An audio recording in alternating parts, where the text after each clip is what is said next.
लगभग 22-23 साल तक मैंने सामाजिक राजनीतिक क्षेत्र में भी काम किया। Examinee is better than examiner. दूसरा लाइन था कि he was the first president of India. मेरी प्राथमिकता इसमें होगी कि कृषि के क्षेत्र में उन सभी संसाधनों का, प्राकृतिक संसाधनों का, सरकार की जो एजेंसी कृषि के क्षेत्र में कार्य कर रही हैं उनको इस क्षेत्र में लाके इस क्षेत्र में कम से कम 3-4 आइटम ऐसे हों जो क्षेत्र के विकास का माध्यम बन सके, ऐसे उत्पाद को लाया जाए। आश्चर्य होता है कि वन डिस्ट्रिक्ट वन प्रोडक्ट में सरकार द्वारा हर जिले के लिए एक कृषि उत्पाद को लेके उसे इस क्षेत्र से बाहर निकाल के आय का स्रोत बना के प्रदेश में, देश में और एक्सपोर्ट के लिए विदेश में भेजा जाए।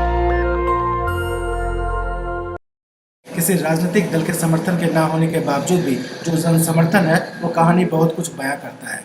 इसलिए आज देश के सबसे बड़े चैनल नेशनल दस्तक पर 11 मिलियन सब्सक्राइबर के साथ जीरादेई से प्रमोद कुमार मल मौजूद हैं। समाजसेवी कह लीजिए, आम लोगों की आवाज़ कह लीजिए। बैकग्राउंड बता दूं, मर्चेंट नेवी में रह चुके हैं और विदेश में यूरोप से लेकर यूएस तक कई देशों की यात्राएं कर चुकी हैं। लेकिन जीरादेई आके मन ठहरता है।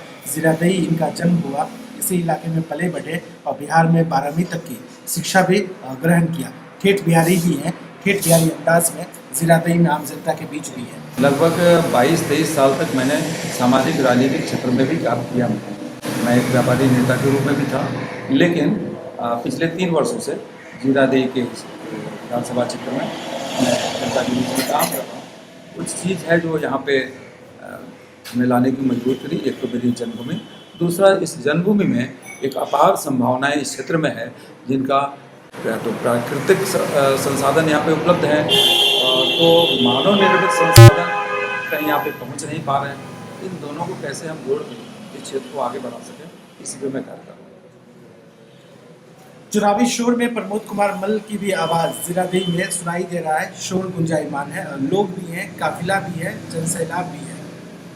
प्रमोद जी, जनता भी जानना चाह रही है, तमाम आवाम जो लोग हैं निर्दलीय आप आ रहे हैं, लोगों के बीच आप जा रहे हैं, चुनाव में आप शिरकत कर रहे हैं, निर्दलीय के तौर पे examinee is better than examiner.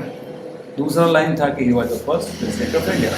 लेकिन इससे कई हजार गुना ज़्यादा उनका व्यक्तित्व था। आज़ादी के लिए 15 अगस्त 1947 को अंतरिम सरकार बनी और अंतिम सरकार में प्रथम कृषि मंत्री और प्रथम खाद्य मंत्री के रूप में डॉक्टर राजेंद्र प्रसाद जी को एक बड़ी जिम्मेदारी मिली थी।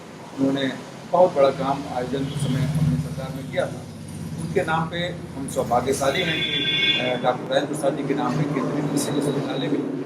अब ये सोचिए कि इस क्षेत्र की इतनी उपजाऊ मिट्टी, भगवान तो ये दे सकते हैं ना कि आज क्षेत्र में आपको प्राकृतिक संसाधन में उपजाऊ मिट्टी भगवान ने दे दिया।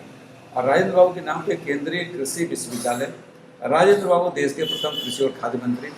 कृषि के क्षेत्र में क्षेत्र क्यों पिछड़ा है, ये तो अपने आप में यहाँ के विधायक हैं या कोई भी इनके जनप्रतिनिधि रहे हों उनके ऊपर में एक दाग लगाता है, क्योंकि क्षेत्र कृषि के क्षेत्र में भारत में 1 नंबर पर होना चाहिए था। मेरी प्राथमिकता इसमें होगी कि कृषि के क्षेत्र में उन सभी संसाधनों का, प्राकृतिक संसाधनों का, सरकार की जो एजेंसी कृषि के क्षेत्र में कार्य कर रही हैं उनको इस क्षेत्र में लाके इस क्षेत्र में कम से कम 3-4 आइटम ऐसे हों जो क्षेत्र के विकास का माध्यम बन सके, ऐसे उत्पाद को लाया जाए। आश्चर्य होता है कि वन डिस्ट्रिक्ट वन प्रोडक्ट में सरकार द्वारा हर जिले के लिए एक कृषि उत्पाद को लेके उसे इस क्षेत्र से बाहर निकाल के आय का स्रोत बना के प्रदेश में, देश में और एक्सपोर्ट के लिए विदेश में भेजा जाए। जीरादेई के लिए पुदीना एक वन डिस्ट्रिक्ट वन प्रोडक्ट के रूप में रखा गया है और यहाँ के किसी को लोग को नहीं मालूम कि पुदीना में क्या कार्य हुआ है। पुदीना सोच बता रहे हैं प्रमोद कुमार मल साहब कि जो जनप्रतिनिधियों को करना चाहिए अब तक नहीं कर पाए।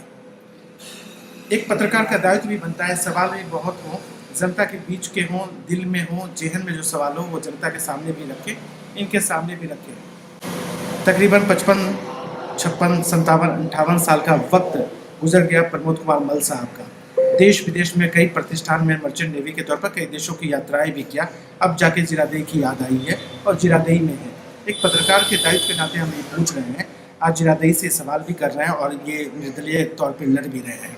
लेकिन इससे पहले जीरादेई को लेकर आपकी तरफ से और भी क्या क्या किया गया, जो कि राजेंद्र प्रसाद परिचय के मोहताज नहीं है। आप देश विदेश में हर जगह रहे, मौजूद रहे, कभी उस तरीके से कोई उनकी चीज़ों को लेकर भी बातचीत कुछ आपने किया, या इस बार आमतौर पे हम देखते हैं कि 55-60 साल का जब वक्त हो जाता है तब व्यक्ति शायद नौकरी से या कहीं से भी वीआरएस अवार्ड लेके आते हैं और राजनीति की तरफ रुख करते हैं। क्या प्रमोद कुमार मल भी उनमें से एक है, या आपने पहले से सोच रखा था कि जिलाधिकारी की सेवा क्यों करनी है? देखिए, आपने जो बोला कि रिटायरमेंट के बाद लोग आते हैं राजनीति में, मैं तो पिछले 25 वर्षों से सामाजिक राजनीतिक क्षेत्र में कार्य कर रहा हूँ। अपना घर परिवार पालने के साथ सामाजिक राजनीतिक क्षेत्र में कार्य करता रहा हूँ और अब पूर्ण रूप से अपने इस जन्मभूमि में पिछले 3 वर्षों से कार्य कर रहा हूँ।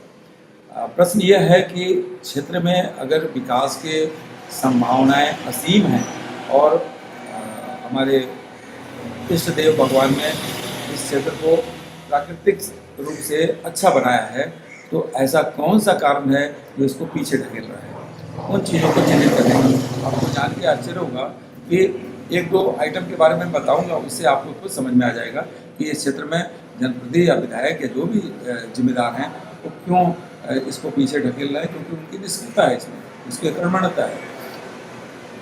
हल्दी भारत में सबसे ज़्यादा हल्दी, क्या उसमें जीरादेई की हिस्सेदारी नहीं हो सकती?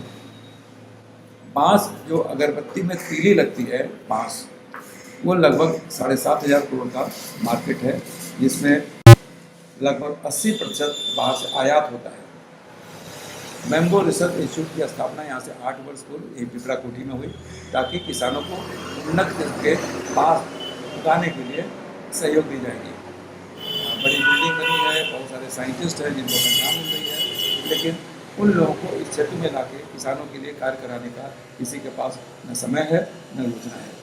कहने का मतलब कि सरकार अगर बड़ी बड़ी योजनाएं, बड़ी बड़ी एजेंसीज को जनता के लिए, किसानों के लिए या फिर किसी भी क्षेत्र में, आपके स्वास्थ्य के क्षेत्र में रखती है, तो एक जनप्रतिनिधि, एक विधायक का दायित्व बनता है कि उसको कैसे धरातल पर लाया जाए। बिल्कुल, लाखों लोग आपको देख रहे हैं। मल साहब, उनके नाम संदेश, अपील, आग्रह, मैसेज, तमाम वोटर्स के नाम, मतदाताओं के नाम, गणमान्य जनता के नाम, लाखों लोग आपको देख रहे हैं और खासतौर पर जिला की जनता, देश के सबसे बड़े चैनल नेशनल दस्तक पर 2 शब्द आपके। मेरा चूँकि समय समय के साथ अलग अलग संदेश होते हैं, चुनाव का समय है और चुनाव एक इतना बड़ा पर्व है, इस पर्व को त्यौहार के रूप में आप जब मनाते हैं तो आप जो वोट डालने जाते हैं, तो इस चीज़ का आपको ध्यान रखना कि जब आप सब्जी खरीदने गए तो बड़ा सोच समझ के एक एक सब्जी का पीस उठाते हैं और उसको तौलते हैं, और चुनाव के समय किसी प्रत्याशी के पिछले 20, 25, 30 साल के कार्य को आप नहीं तौलते, पहले उसको तौलें और तब अच्छे प्रत्याशी का चयन करें। यही मुझसे आपने निवेदन है। विकास की नई पृष्ठभूमि होगी, विकास का नया पटकथा होगा, विकास की नई शुरुआत होगी और विकास की नई आंधी होगी जीरादेई में। जो जीरादेई पहचाना जाता रहा पहले से एक अलग मुकाम पे, वही मुकाम हासिल करेगा जीरादेई, ये वायदा कर रहे हैं प्रमोद कुमार मल साहब। साथ ही कहना है कि जनता का आशीर्वाद के दम पर विकास की नई इबारत और विकास की नई लकीर को खींचेंगे जीरादेई इलाके में। बहुत बहुत शुक्रिया निष्कृति वक्त अपने लिए। धन्यवाद। दस्तक की आपसे गुजारिश है कि अगर इसको बचाना चाहते हैं तो नेशनल दस्तक को सब्सक्राइब करने के लिए रेड कलर के सब्सक्राइब बटन को दबाएं, फिर बेल आइकन की घंटी दबाएं। नेशनल दस्तक को बचाने के लिए बहुत ज़रूरी है कि हर खबर को शेयर करें, लाइक करें, कमेंट जरूर करें।